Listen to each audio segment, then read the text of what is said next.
Okay, thank you. So what do we want to talk about today? So confronting the cosmological principle. What I want to talk to you is, again, one of these fundamental pieces of cosmology that essentially we all take for granted. We all assume that it's correct, but we should really always question our assumptions when we're dealing with any kind of model that we have. I'll start by pointing out something we've already heard about today, is that basically there are tensions everywhere. Some of them we still think are important, like H0, sigma 8 may have become less of a tension. But last year in London, there was this meeting on challenging the standard cosmological model where these tensions were discussed. And what was pointed out at this meeting is that the biggest tension in terms of magnitude is none of the ones above. It's actually what's known as the dipole tension. So it's not something to do with like a percent here or percent there. We're talking about measurements which are 100% different to what we expect given our standard cosmological model. Now, the reason why the dipole tension is important is because it's related to the cosmological principle. And some will already pointed out that the cosmological principle is one of those pillars that modern cosmology is built upon. Now, when most of us encounter the cosmological principle, it's within our Cosmology 101 class, and the professor says something about cosmological principle means universe is isotropic and homogeneous, and then off they go to talk about something else. And what they don't really do is tell you why that statement is important. And the point is that the statement of isotropy and homogeneity is something to do with symmetries in the universe.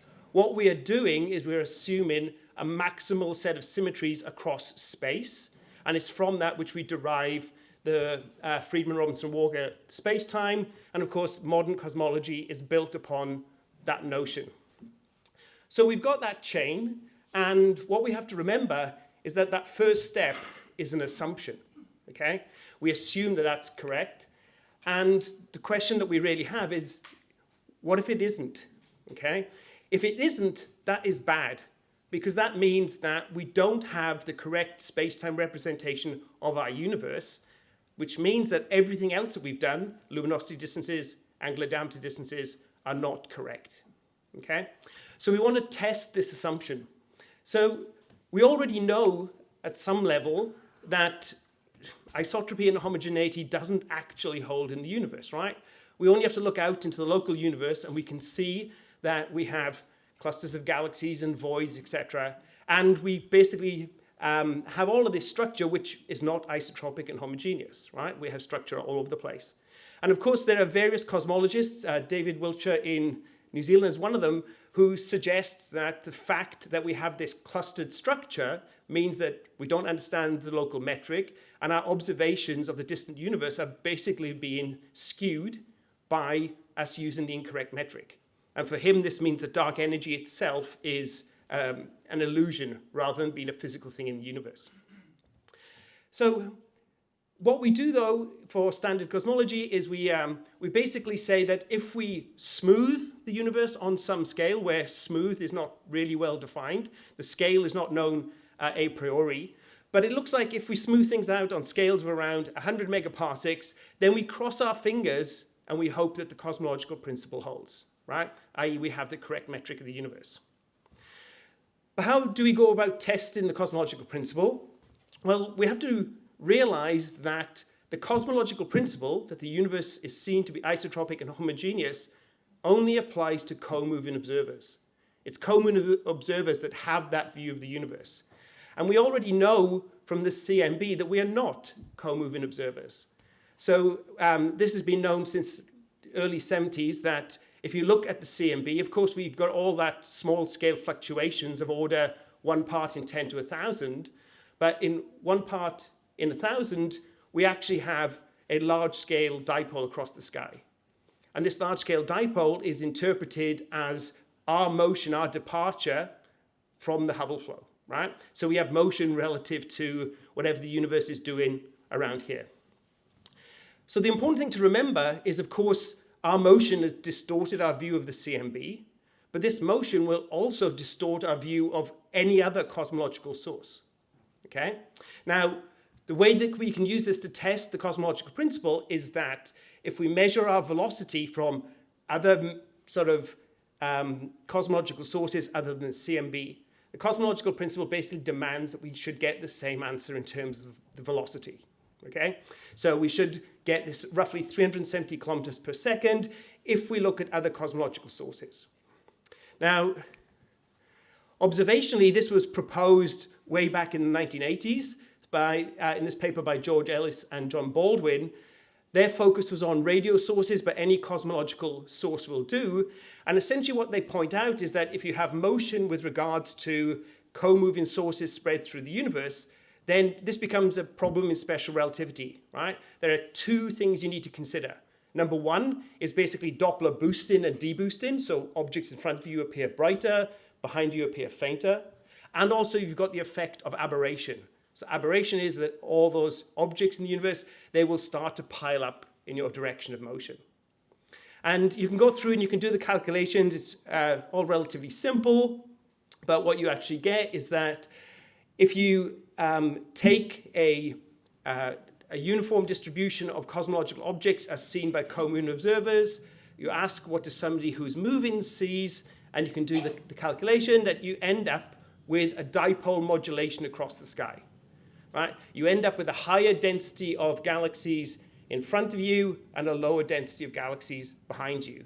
And there's some issues around flux limits, etc., but we don't need to worry about that. The issue that we have, though, is that that depends upon v over c, velocity relative to the speed of light. So 370 kilometers per second is pretty slow, relativistically speaking. So what this does is it essentially gives you a modulation across the sky of around less than 1% comparing your direction of motion to the anti-direction. So of course, Ellis and Baldwin was a great theory paper because it was written at a time when there were no observations to test this. We had to wait several decades for the observations to come along.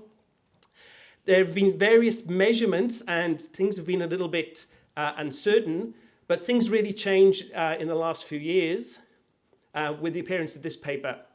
So this is by Nathan Seacrest, and essentially, as the title tells you, it's a test of the cosmological principle using quasars. And what's actually happened, of course, is we're now starting to get all-sky samples of cosmological sources. In this case, these are quasars selected from the Y satellite. So you've got infrared photometry. You do various cuts to separate your stars from your cosmological sources. And you end up with that picture that we've got over there on the far side. So that is the density of these quasars over the sky, heavily smoothed, right? You can actually see that the range in the bottom there is between 66.7 and 69.8, I think it is. So really we're looking at fractions of a percent variation, but you can see that this is not uniform. There's actually a color gradient across the sky. And in fact, if you know which direction the CMB is going, which is towards the top right, there looks like there's an enhancement of objects in that direction and a decrement in the other. So they had this data, roughly 1.3 million quasars, and they wanted to see if there was a dipole in this data. And you can sort of see it by eye, so there's something there, right? So their approach was, I'm going to try and keep religion out of this, right? But it was a frequentist approach, right? So if you're from that school of statistics, whereby they have an estimator to measure the presence of a dipole. They have to assume a null, and their null is that that dipole is there with the expected amplitude that you would get from the CMB. And as with all data sets, no data set is perfect. They had to fix an ecliptic bias. They had to boost their numbers in certain places because WISE doesn't uniformly scan across the sky. There are other places that looked at deeper than other ones. So what do they see? Right. So this is their direction that they get for their dipole. The star is the direction of the CMB. The triangle is the direction they get. And remembering that this is a frequentist approach, they don't have uncertainties on their direction that they determine. What they do is they generate catwise-like samples and remeasure the dipole by assuming that the CMB velocity is correct. And that colored region you can see is the 2 sigma direction that you would get for that. And you see that the directions sort of work. And in fact, if you read dipole papers, the fact that it's in the right part of the sky, right quadrant, is pretty good going. Things get interesting, though, when you ask about the dipole amplitude. So it's the same again. What we have got there, that white dashed line, that is the expectation of the dipole amplitude you would have seen in catwise, assuming that the CMB is true. The distribution is what you get by resampling those catalogues, assuming again that the CMB is the true value. And the blue line over there is what they measure. And so what they conclude is that the dipole amplitude that you get from catwise is at least a factor of 2 too large from what you'd expect from the CMB. Now, just remember what this means, right? If we didn't have the CMB and we measured our velocity relative to the local Hubble flow by using galaxy counts, this would say that our velocity is closer to 800 to 900 kilometers per second, rather than the 370 kilometers per second that we see. So that is a pretty major discrepancy. I was going to give this talk before Will give his, but I'll do the salesmanship for Bayesian again. We still have lots of questions, of course. There's clearly a measurement of something here, but what we want to know is what is it that we've measured, right? So there are statistical questions about what is it that we've seen? What is it that, is it really just a monopole with a fluctuation? Is it a dipole? Are there other higher order poles in there, etc.? And how much should we believe this difference as being, significant to what we would get with the CMB? I'm going to pop up this book. I get a bit of flack from some people who have had their statistical courses beaten into them a little bit about how you do statistics. And the history of statistics is kind of embarrassing in some level. If you want to understand why you should be thinking Bayesian rather than frequentist, I suggest you have a read of Bernoulli's fallacy, right? It's a very good book to explain where statistics went wrong in the 20th century. But anyway, the whole point of this is that what we want to do is hypothesis testing, right? We want to propose hypotheses and we want to test them. And as Will mentioned this morning, what we want to do is feed this through the Bayesian framework and talk about Bayesian evidence, right? How much support does a hypothesis get given the data? And you can rank your hypotheses in terms of your Bayesian evidence. For this particular problem, it's a very straightforward probability problem. It's Poisson counting. You're counting things in cells. You've got to take into account your underlying model, monopole, dipole, quadrupoles, etc., plus then those annoying features from your surveys to get your expectations for any particular cell, but then it's just Poisson counting. So, this is the approach that we took, and we used the catwise data to basically repeat what Sechrist had done. They had a very solid result. We should find something very similar, right? We don't expect the statistics to be that different. What we find, though, is that the dipole that we measure, of course, each hypothesis might have a different number of parameters. As Will again mentioned this morning, we've got this natural Occam's razor that comes into effect with Bayesian evidence. And what we find is that the model with all the parameters free, the directions and the dipole amplitudes, is the one that gives us the best description of the data. What we get is our direction. So the blue there is the CMB. The yellow is the Sechrist result. The purple dot is our result. And now, of course, we have uncertainties on our measurements rather than talking about uncertainties around the null. So again, the directions seem to work, right part of the sky. And of course, when you do Bayesian stuff, by law, you have to present a corner plot. So here's a corner plot. And again, what we find is that the dipole amplitude here is too large again by a factor of 2.5. So it's not a statistical issue in the approach, but there seems to be something in the data. So, okay. So the thing is we had that result with catwise. What you want to know is this dipole in other data sets? And so there are other data sets out there that tend to have less sources, but they become slightly more problematic.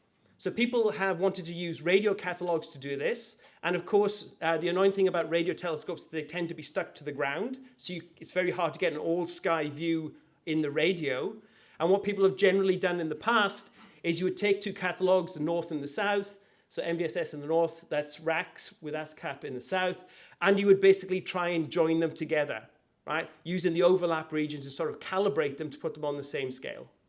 Now the problem is that, of course, if you get that calibration wrong, what you've done is you've introduced a dipole into your data, right? You get one side of the sky sort of brighter than the other.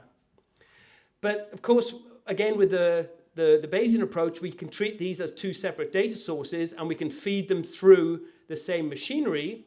We can analyze them firstly individually, which is what we've got here. Again, corner plots for NVSS and RACS. What we find here, again, is that the amplitudes that we get are a factor of 2 or more larger than we expect. So we're seeing the same thing in the radio. And we can actually join them together in terms of a likelihood and do the same analysis. So what we did here is we essentially represented each data set as having a dipole in it. Those dipoles have the same direction, so those directions are coupled between the two, but we allow them to have different dipole amplitudes because it's in the dipole amplitude that the properties of the surveys are hidden, right? So you have to worry about the spectral flux and the number counts of the sources. And we go through that, and again, you can't make that result go away, right? So we still end up with dipole amplitudes which are too large by around a factor of 2. Now again, as Will mentioned this morning, the important question is not just adding your data together, but whether or not your data is in conflict with other data sources, right? So he already discussed this entire approach this morning of calculating basically your evidence and your suspiciousness of your data sets. And so there's an entire framework around that. So what we have got here now, these are the corner plots that we have for MVSS, RACS, and CatWise. So we fit all three of those, and we went back and refit Planck for the heck of it, and you can see they've got very accurate results. So the question is, do these data support themselves, or are they in conflict, right? And what we can find is the numbers that we've got between each of these bars. These are telling you how much data sets are either in tension with each other or in agreement with each other. So lower sigma value means they're in more agreement. And what we recover with that, of course, is that the CatWise result with both sources has the biggest tension with the CMB. The others, the radio catalogues, which have a smaller number of sources, they have less of a tension. But we can see that there's still tensions between the actual catalogues themselves, which is kind of painful. And this is where you start to go down a rabbit hole of realizing that you should never take somebody's catalog without understanding what's in the catalog, right? Remember that what we're trying to do is we're trying to measure a variation over the sky of less than 1%. The people that made the catalog never thought that anybody would be mad enough to use their data to do that. And you actually find that these kind of tensions that we're seeing suggest that there's things going on in these surveys that we don't quite understand with regards to sensitivity, etc. Now, MVSS was completed many years ago. I'm not even sure if the people who completed it are still around in astronomy. RACS is being taken at the moment, and we are talking with those guys right now to try and understand the properties of these surveys, to try and get a handle on how we would incorporate those sort of sensitivity issues into our likelihood, which is what we want to do. Of course, we actually see these kind of dependencies in all of the surveys. I'll just mention this one briefly because this one gave us such a headache. So there was also another sample of 1.3 million quasars selected from Gaia. So this is the Quire survey. So these are selected all over the sky. You can clearly see that this is a survey in the optical and the Milky Way gets in the way, right? It has dust, etc. You can actually see very strong variations in the number density that are related to the presence of dust. Now, again, they provide a selection function that allows us to try and correct for this. But again, the selection function wasn't designed to recover a signal back at less than 1%. So we did what astronomers always do when faced with data, which is tricky like this, which is you just start cutting away the data until you hopefully get an answer that you're happy with, right? So this is what we did here. We've got a bunch of galactic latitude cats going from 0 up to 40 degrees. And then the contours from yellow out to blue, those are the dipoles we recover. So if we include all the data, we get a really strong dipole, and it points towards the center of the galaxy, which tells you that that sample is contaminated, right? As we cut away the data, then our dipole direction moves towards the direction of the CMB, which is kind of encouraging. But as we are cutting away the sky, then the numbers basically decline very quickly.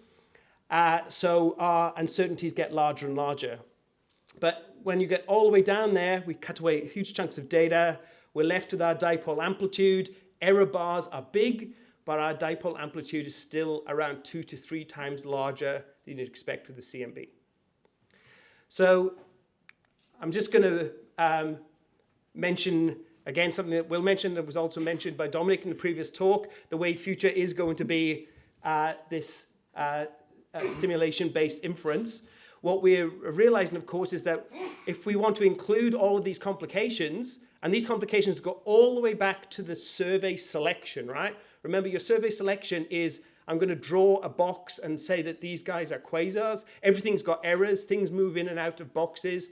There's sensitivity differences over the sky, and they all influence what you're trying to measure. And the way that we will account for those is essentially this forward modeling of all of these effects to try and marginalize them out to get a clearer picture at the end of the day of how big this dipole is and whether or not it's a challenge for the cosmological principle. But it appears to be there in every data set. Right, I'm going to run out of time, so I'm going to jump to my conclusions. I'm going to not worry about local structure, not worry about the SKA. They'll build it one day. The conclusions are that there does appear to be a tension in the measurement of the cosmic dipole from galaxy surveys. And we've done this across optical, infrared, and radio. We are seeing that the dipole amplitude is too large. But we're also realizing that there are lots of features in these surveys that we really need to deal with if we are going to say whether or not it is a significant difference from the CMB or not, and therefore whether or not it represents a challenge or not. And I'll just pop up a picture that I stole from XKCD just to remind people about cosmology. This is modern cosmology. And as was pointed out earlier on, you know, it all rests on some space-time metrics some dudes derived a century ago. We might be lucky that we have used this, you know, successfully for so long, but, you know, spherical cows now and again no longer remain spherical. So I should finish there. Thanks.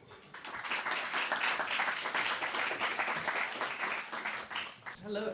I was wondering if you'd seen the results by Wagenveld et al. Regarding the MACAT absorption line survey, the second data release, where they found it was consistent with the CMB, and what you thought of that, if you'd seen. We're still trying to understand what's going on there. The problem that we have is that there are mixed results. Yeah. So there are some people, there's these papers with the title of that everything works fine and nobody should be worried, and others are finding significant differences. So we're trying to understand, is this an issue around the technique, or is it is there something else awry somewhere, either in what we have done or what they have done, that we're getting such different answers? So I don't know what the answer is at the moment. Well, they used a somewhat different technique. Yeah. So the other question I wanted to ask is whether you'd looked at, when you were doing your Bayesian analysis, like, and you were saying you need a boost factor for one survey compared to the other because they're covering different sky regions. But if you include the boost factor as a free parameter in the Bayesian analysis and see... Yeah, we do. I have a gaggle of students doing just that at the moment. So for that initial thing, we just use a raw dipole amplitude. Yeah. But instead what we're doing now is you can couple them through with the velocity and then have the survey differences, the slopes, as your other free parameters. So yes, we are coupling in that way. Okay, thanks. Thanks. I was wondering if you also looked into discrepancy in the luminosity temperature relation of clusters. I don't know if you've heard of that, which appears to fluctuate as function of position on the sky. in the same way? I've looked at it, but only a little bit. But I haven't given that one that much thought because we've had a lot to deal with these surveys. So I don't know the answer. Hi, thank you for the talk. Nice talk. I was wondering whether we could combine the likelihood of the quasars with some other external proof like Pantheon Plus. And what would be the tension? I don't know if you have done this exercise. Again, it's on our to-do list. I mean, we have a finite number of PhD students working on this, and we're still dealing with the peculiarities of the RAC survey plus doing the tension analysis. Bringing the supernova in as well is on the list of to-do thing. Well, what we would like to do, we have a dream, right? We have a dream that in the end we will bring in all data sources, right, and try and do a completely global analysis, because again, if the cosmological principle is right, you should get the same velocity matching the CMB in all of these. So we want to bring them all in and do a sort of tension and joint analysis. Thank you for the talk. I had two short questions. One of them was, so what kind of redshift depth are these catalogues? And the other one was, I vaguely remember that in terms of the cat-wise dipole discrepancy, there was some result about how including certain redshift-dependent terms and how number density can vary, etc., that reduced the discrepancy. So is that something that you include in your analysis? Okay, so there's a couple of things. Number one, the first part was, I forgot what the first part was. How deep are these surveys? Oh, how deep? So, we definitely have local structure going out to redshifts of a few, right? Okay. So there are some seriously cosmological sources in there. Didn't have time to mention it. We do have issues about local structure that imprints monopoles, quadrupoles, etc., onto our measurements, so we have to worry about. The other one was about redshift dependence, right? So Sebastian von Haushager wrote a paper that followed up that earlier paper saying you have to worry about the redshift evolution, which pointed out that for the photometric catalogues, evolution and all those things are not an effect, because this is everything to do with the boundary. So it's all about sources crossing a boundary in a flux density cut. So it doesn't matter what the evolution, etc., is, it's at that boundary what moves back and forth. So all those terms drop out, and that's actually a statement that was made by George Ellis back in the paper in 83. There are plans to do the redshift tomographical dipole measurement as well, and we're working on that. But that's going to require an awful lot of redshift, right? So, people are churning through the theory, trying to work out just what we will measure, but that's still a little way off. Thanks for the conference. I really enjoyed it because you come back to the basics, assumptions. My question is, what are you using quasars? I mean, it's possible that you use another type of targets to do that work?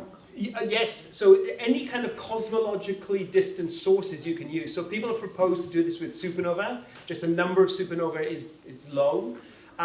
The reason why we use quasars is that there are large samples of quasars. If we could have a large sample of cosmological sources that we know are the same objects, right? So we can, we're not messed up by things being too many over here, less that side. We can use those. I think it gets harder if you have resolved galaxies, because you're talking about size changes, etc. But for the quasars where they're point sources, then you can just talk about them being brighter or fainter. You don't have to worry about the size change, which is effectively what you get. But people have proposed to do that. And what happened with the Hubble constant tension if we consider the universe that this is not homogeneous and isotropic? Do you have that work? So as I said at the end, so spherical cows can become non-spherical. So the question is, if you wanted to break the symmetry of Friedmann-Robinson-Walker, there are an infinite number of ways to break that symmetry. So this is the problem that we have, is as soon as we say, right, we want, say, an anisotropic cosmology, then there are many, many ways of making a sphere not be a sphere anymore. So this is the problem, is that it opens up a huge potential range of cosmological models, some of which people are working on analytically, others which we haven't even thought of yet. So anything goes. Okay. And if you are estimating the luminosity or not for the quasars? Because if you are estimating the luminosity, you have to consider the cosmological model. No, how do you no. estimate the luminosity? What we are doing is we're doing a flux density cut here, just right? flux. So we just say 15 millijanskis, bang, and we just count in sources. So we're making no assumption about luminosity distances or anything. Yeah. It's all counting stuff that arrives here. Okay, thank you.